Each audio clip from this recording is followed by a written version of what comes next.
Welcome, beloved soul. Today's story is not only about rebuilding ancient walls of stone, it is about restoring the unseen walls, the walls of family, trust, and belonging. Through the story of Nehemiah, we witness how healing what is broken within households begins to heal the streets, the city, and the community beyond them. As you listen, you may hear echoes of your own story.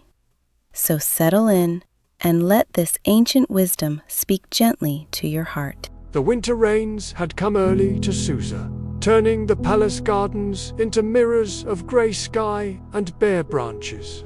Nehemiah, a Middle Eastern Hebrew man with olive-brown skin, dark curly hair, and a short beard, living in the Persian court of Susa among Persian nobles, stood at his usual post outside the king's private chambers, the golden cup polished to perfection in his hands, waiting for the summons that would call him into the presence of the most powerful man in the known world. He had held the position of cupbearer to Artaxerxes, king of Persia, for years.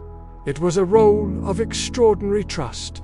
Every day, he tasted the king's wine before it touched royal lips. Every day, his own life stood as guarantee against poison. The court whispered that the king loved Nehemiah like a brother, that the Hebrew servant had become something more than a slaver confidant, perhaps even a friend. But today, Nehemiah's hands trembled. His brother Hanani had arrived 3 days ago, travel-worn and hollow-eyed, bearing news from Jerusalem that had stolen Nehemiah's sleep and appetite. The words circled his mind like vultures over carrion. The wall is broken. The gates are burned. The people live in disgrace. But it was the other words, the ones Hanani had spoken in hushed tones. Late at night, when the servants had gone and the oil lamps burned low, that truly haunted him. "It is not just the stones, brother," Hanani had said, his voice cracking like dried clay. "It is the people themselves. The children are growing up wild, full of rage they cannot name.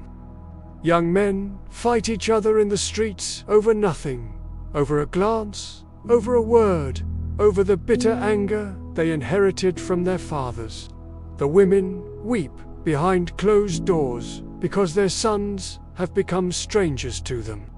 The elders sit in the dust and say nothing can be done, that we are a cursed people, that the sins of our great-grandfathers have poisoned the well for all generations to come." Hanani had gripped Nehemiah's arm then, his fingers digging in with desperate strength. "The walls are not just broken on the outside, Nehemiah, they are broken on the inside too. In the families, in the hearts. The breach runs through everything, and no one knows how to repair it." Now Nehemiah stood in the perfumed halls of Persian power, surrounded by silk and gold and servants who moved like shadows, and all he could see was rubble. All he could hear was the sound of a mother weeping for a son she could not reach. "Nehemiah," the voice came from behind him, soft, measured, belonging to one of the king's attendants. "His Majesty calls for wine." Nehemiah drew a breath that felt like swallowing stones. He had learned long ago to compose his features, to become unreadable, to serve with a face as smooth as the silver platters he carried. A cupbearer who displayed emotion was a cupbearer who invited suspicion. He walked through the gilded doors. Artaxerxes reclined on a couch beside his queen, Damaspia, who was selecting dates from a golden bowl. The afternoon light fell through high windows, catching the dust motes that danced in the air and setting the king's purple robes ablaze with color. It was a scene of perfect, drowsy contentment. Nehemiah approached, knelt, and lifted the cup. "You look unwell." Nehemiah's heart seized. The king's voice was casual, almost lazy, but his eyes, those dark, discerning eyes that had held an empire together through wars and betrayals and palace. Intrigues were fixed on him with unsettling precision. The king said to Nehemiah, "Your face. You are not sick, I hope. I would know if you were sick.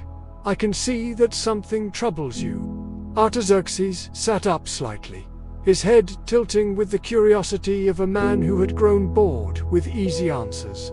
"In all the years you have served me, I have never seen sorrow written so plainly across your features. Speak." The cup in Nehemiah's hands grew heavy as an anchor. He understood the danger of this moment.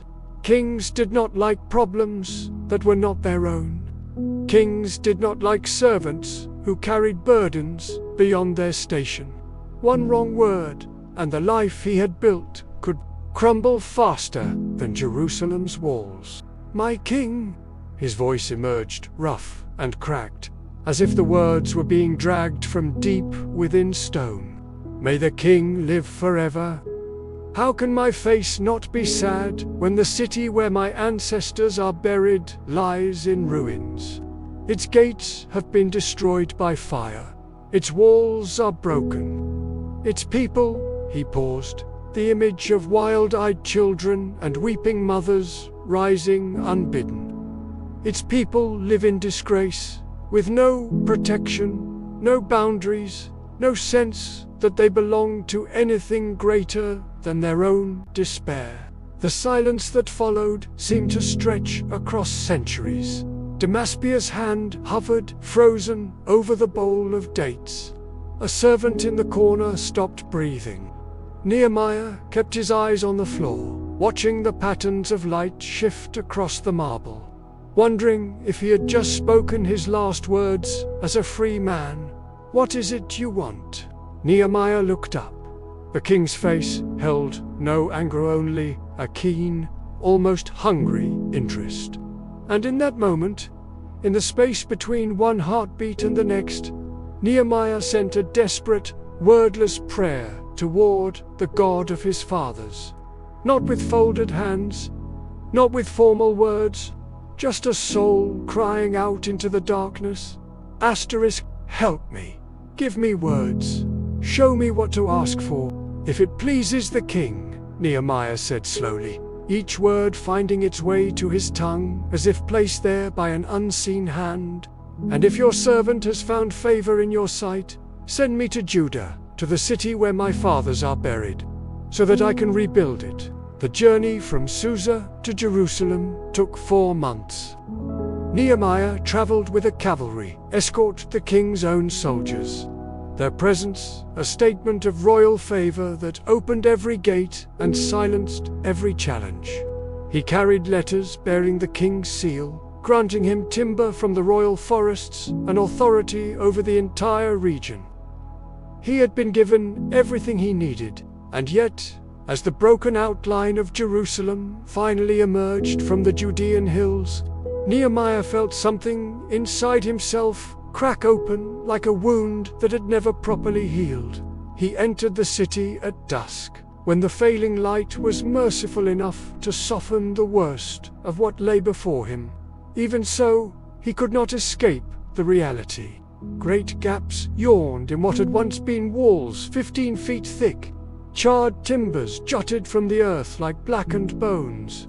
The gates, those magnificent gates that his grandfather had described as the most beautiful in all the world, were nothing but ash and memory. But it was the people who broke his heart. They moved through the streets with their shoulders hunched and their eyes cast down, as if they had grown so accustomed to shame that they wore it like a second skin. No one called out greetings to neighbors. No children laughed in the squares. The silence was not peaceful, it was the silence of a people who had forgotten how to hope. Nehemiah found lodging with a distant cousin, a man named Rephaiah, whose house leaned against a section of wall that had crumbled so badly that rubble had become an extra room. That night, unable to sleep, Nehemiah rose in the darkness and slipped outside. "Where are you going?" Rafia's voice came from the shadows, heavy with suspicion. The streets are not safe at night. Young men roam in packs, looking for fights. Just last week, a man was beaten nearly to death over a debt of 3 copper coins. This is not the Jerusalem of our father's stories, cousin. This is something else. Something broken. I need to see, Nehemiah said quietly. All of it. I need to understand what we're truly facing. He took a single donkey and rode through the ruined streets by the light of a waning moon. What he saw in those hours would haunt him for the rest of his life. At the valley gate, he found a family huddled in the ruins. There he saw a mother, 3 children, and a grandmother so old she seemed carved from the same stone as the rubble around her. The youngest child, a boy of perhaps 7, threw rocks at Nehemiah as he approached, his small face twisted with a rage that no child should know. "Go away!" the boy screamed. "Go away! We don't want you here!" The mother did not move to stop him. Her eyes, when they met Nehemiah's, were flat and dead as winter ponds. "Forgive him," she said, her voice utterly without expression. "He does not know his father. His father did not know his father. We are 3 generations of women raising boys who have no one to show them how to be men. And the anger," she paused, swallowing hard, "the anger has to go somewhere. At the dung gate, Nehemiah encountered a young man sitting alone on a pile of debris, a deep gash scabbing over on his cheekbone. He could not have been more than 16, but his hands were crisscrossed with scars, and his leg was bound with bloody rags. "Who did this to you?" Nehemiah asked. The young man laughed a harsh, bitter sound without joy. "My brothers, my cousins, my friends. Does it matter? This is what we do.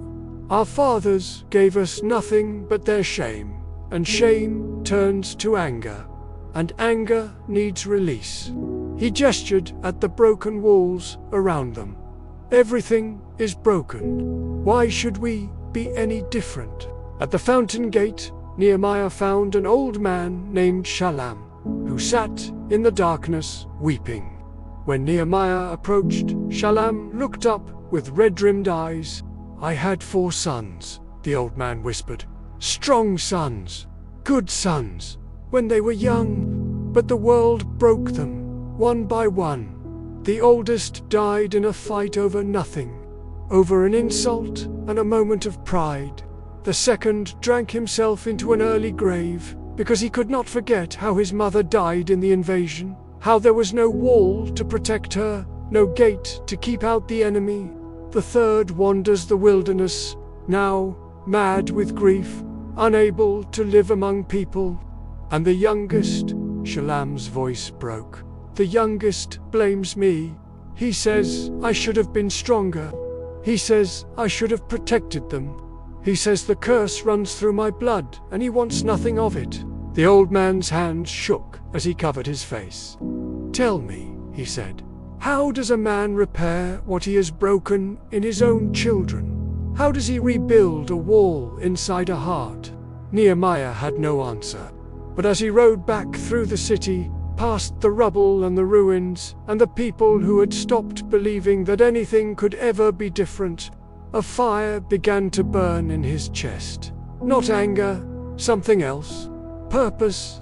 3 days after his midnight survey, Nehemiah called the people together. They gathered in what had once been the market square, elders and young men, mothers with infants on their hips, and widows with grief etched into every line of their faces. They came warily, skeptically, having been disappointed too many times by leaders who promised much and delivered nothing. Nehemiah stood on a broken column and looked out at them, hundreds of faces, each one carrying its own private weight of pain. "I know what you are thinking," he began, his voice carrying across the rubble. "You are thinking, who is this man from the palace? What does he know of our suffering? How dare he come here with his fine robes and his royal letters and tell us how to live? A murmur ran through the crowd. He had struck a nerve. You are right to wonder, Nehemiah continued. I have lived in comfort while you lived in ruins. I have eaten at the king's table while your children went hungry. I have no right to speak to you of pain. He paused, letting the truth of it settle. But I have not come to speak to you of pain. I have come to speak to you of something else. Look around you. What do you see? Rubble, someone called out. Destruction, the evidence of our shame. I see something different, Nehemiah said. I see walls waiting to be rebuilt. I see stones that once protected your grandparents, stones that can protect your grandchildren. I see gates that can stand strong again. I see boundaries that can be restored. Walls cannot fix what's broken in us. A woman's voice rang out hard, challenging. Nehemiah recognized her, the mother from the valley gate, the one with 3 children and dead eyes. My son throws rocks at strangers because he has never known a father's love. My brother drinks until he cannot remember his own name because he carries guilt from things that happened before he was born. What good are walls against that kind of enemy? You are right, Nehemiah said, and his voice dropped low enough that the crowd had to lean in to hear. You are absolutely right. Stone walls cannot heal a broken heart. They cannot teach a fatherless boy how to become a good man. They cannot release the guilt that passes from generation to generation like a poison in the blood. He stepped down from the column and walked among them, meeting their eyes one by one. But here is what I have learned in the king's court. Watching men build empires and tear them down, the outer work and the inner work are not separate. They are the same work.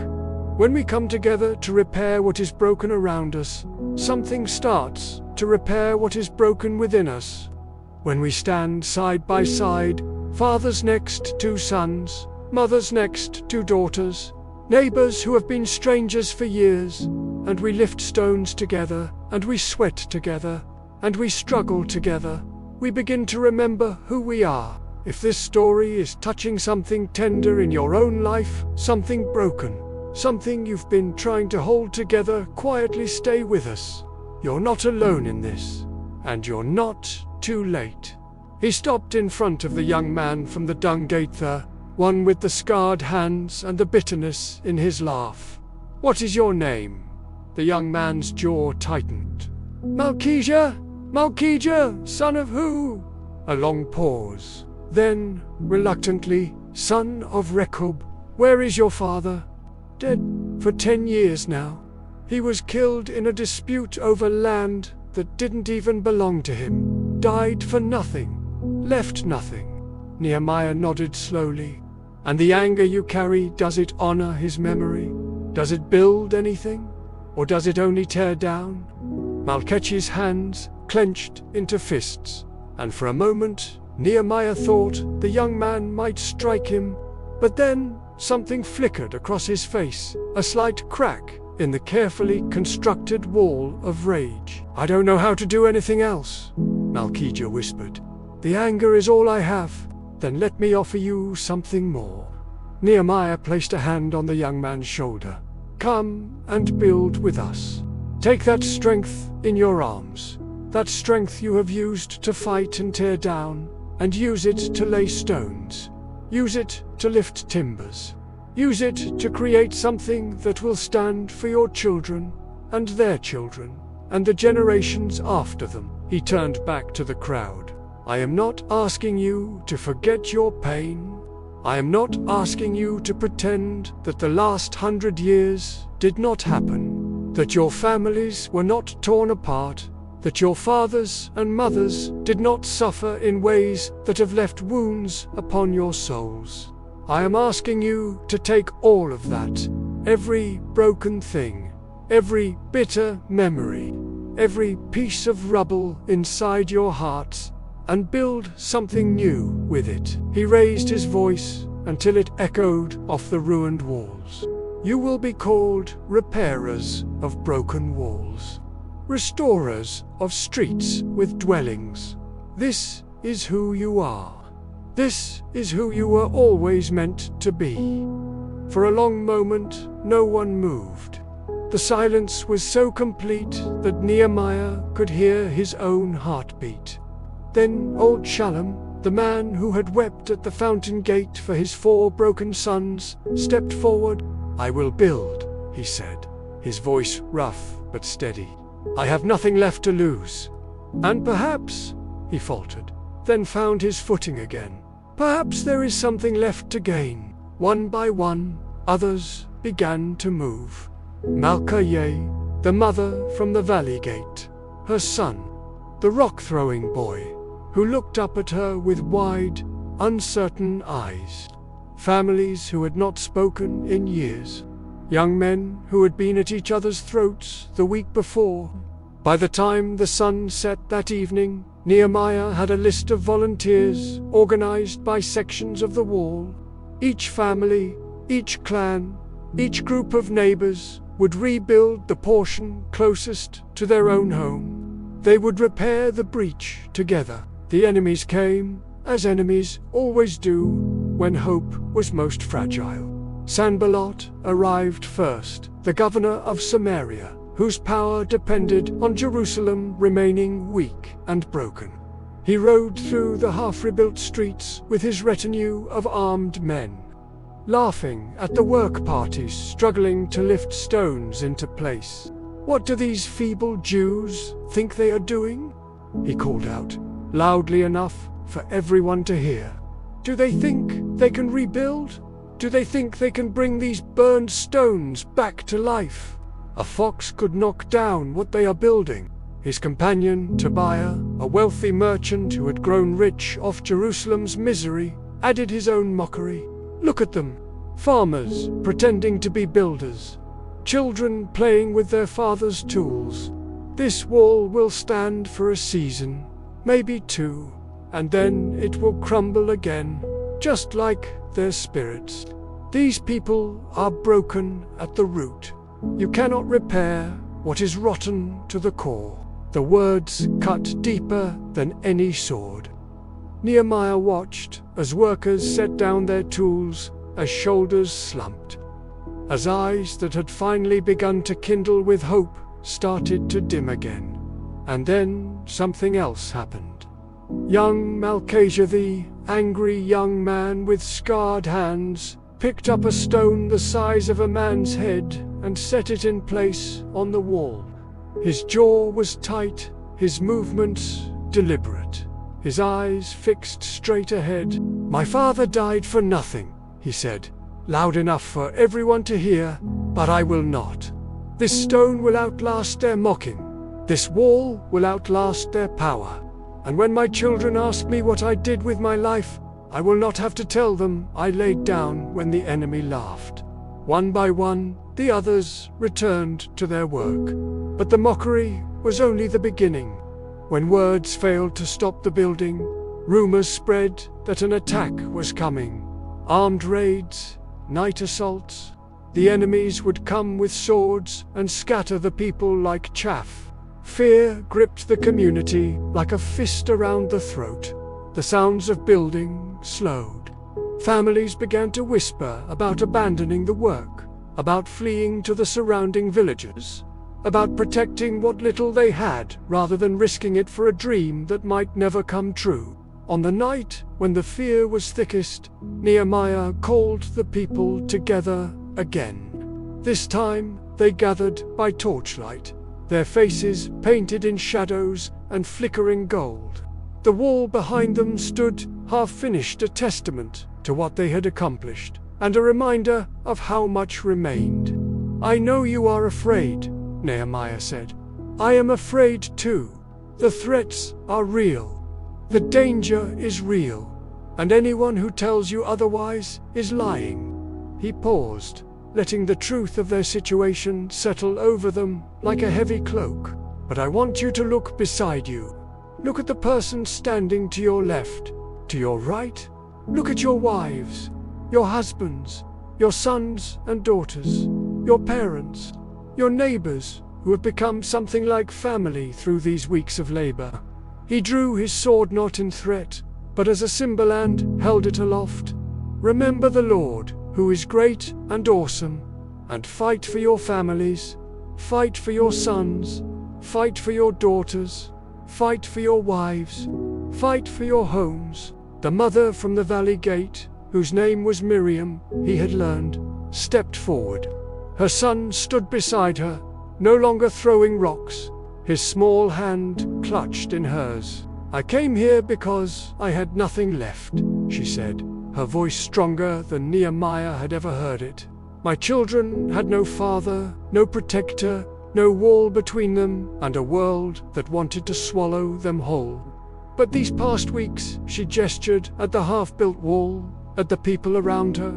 These past weeks, I have watched my son learn to carry stones beside men who are teaching him what his father never could. I have watched my daughter laugh for the first time in years because she finally feels safe. I have watched broken people become something new. She turned to face the crowd, her eyes blazing with a fire that poverty and grief had never quite managed to extinguish. I will not let anyone take this from us. I will not let fear win. I will put a sword in one hand and a trowel in the other, and I will build and fight at the same time if I have to. A roar went up from the crowd, not the roar of an army, but something older and fiercer. The roar of people who had finally found something worth protecting. From that night on, the builders worked with weapons at their sides. Fathers taught sons how to hold a sword, while mothers mixed mortar. Young men who had once fought each other now stood guard together, their anger channeled at last into something productive. Families who had been shattered by generations of trauma began to knit themselves back together. Stone by stone, hour by hour, meal by meal. The enemy never attacked. Perhaps they saw the change that had come over Jerusalem, the way broken people stood together, the way scattered families had become a community, the way the wall rose higher each day as if lifted by more than human hands. The work continued. 52 days after the building began, the wall was complete. Nehemiah stood at the newly restored sheep gate as the sun rose on a Jerusalem that felt almost unrecognizable. Stone gleamed where rubble had rotted. Strong timbers stood where charred skeletons had sagged. Gates hung true on their hinges, ready to open for friends and close against enemies. But the real transformation was not in the walls. Old Shalom approached, walking slowly but with a straightness in his spine that had not been there 2 months before. Beside him, hand on his arm for support, was a young man Nehemiah did not recognize. "This is my youngest son," Shalom said, his voice thick with emotion. "Azarel, he came back. He heard what was happening here, and heard that his broken old father was carrying stones with men half his age, and he came back." Azrael's eyes were wet. "I blamed him for everything," the young man said. "For our poverty, for my brother's deaths, for the way our family fell apart. I told him the curse ran through his blood. I told him I wanted nothing from him." He turned to his father, and the two men stood facing each other with decades of pain hovering between them. "I was wrong," Azarel whispered. "The curse was not in your blood.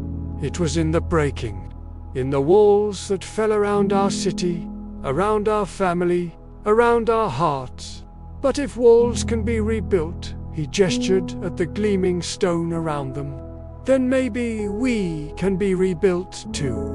Shalom pulled his son into his arms, and neither seemed to care that half of Jerusalem was watching. Nehemiah moved through the crowd, witnessing similar scenes everywhere he looked. Malchijah stood with a group of young men who had once been his rivals in street fights now. They were planning to start a builders' guild together, to teach the next generation a trade instead of violence. The mother from the valley gate, Miriam, sat with her children and a man Nehemiah recognized as one of the other widowed laborers. They were laughing together over a simple meal, and the sound of it echoed off the new walls like music. A breach had been repaired, not just in stone and timber, but in the fabric of a people. There would still be struggles, Nehemiah knew. The wall would require maintenance, the gates would need guards, and the harder work, the work of healing generational wounds, of teaching children a new way to live, of building families that would not crumble under pressure, that work would continue for years, for decades, for generations. But something had changed, something fundamental. They had proven to themselves that they could repair what was broken, that they could take the rubble of their pain and build something new, that they did not have to pass their wounds down to their children like a cursed inheritance. They could choose differently. Years later, when historians and scribes would write about this time, they would focus on the wall. They would describe its dimensions and its gates. They would record the political significance of a rebuilt Jerusalem. They would count the stones and measure the cubits and calculate the weight of timber required to complete such a project in just 52 days. But the people who had lived it knew better. They knew that the real story was not about stones. It was about Miriam, who had arrived with dead eyes, and a son who threw rocks at strangers, and who left with a new husband and children who finally knew what safety felt like. It was about Malchijah, who had been so consumed by anger that he fought his own brothers, and who channeled that fierce strength into building something that would stand for centuries. It was about old Shalom, whose family had been shattered by grief and shame, and who lived long enough to see his son return and his grandchildren grow up without the poison of generational despair. It was about the words that came to define them, words from an ancient prophet that none of them had fully understood until they had lived them. Your people will rebuild the ancient ruins and will raise up the age-old foundations. You will be called repairer of broken walls, restorer of streets with dwellings. Isaiah 58, verse 12. They had become those repairers, not because they were special or chosen or without flaw, but because they had made a choice to stop passing on their pain, to stop letting the breaches define them, to fight for their families instead of against each other. The walls of Jerusalem stood strong once more, but the walls inside, the people, the walls of family, of community, of belonging, those were the true triumph. Those were the repairs that would outlast any stone or timber. And in the cool evening air, as families gathered in homes that finally felt protected, as children fell asleep without fear for the first time in their young lives, as old wounds began to scar over and heal, the ancient words echoed through the city like a blessing. Fight for your families, fight for your sons, fight for your daughters. They had fought, and they had won. Thank you for sharing this sacred story with me. If it touched your heart, you may also find peace and clarity in our Meditative Reflections playlist, a series of guided meditations inspired by these very Bible stories. Each one is crafted to help you slow down, breathe deeply, and connect more fully with God's presence in your life. Remember to subscribe, leave a comment if something resonated with you, and share this with someone who may need a little hope today. Until next time, transforming minds and empowering souls, and as always, peace, love, light, and unity.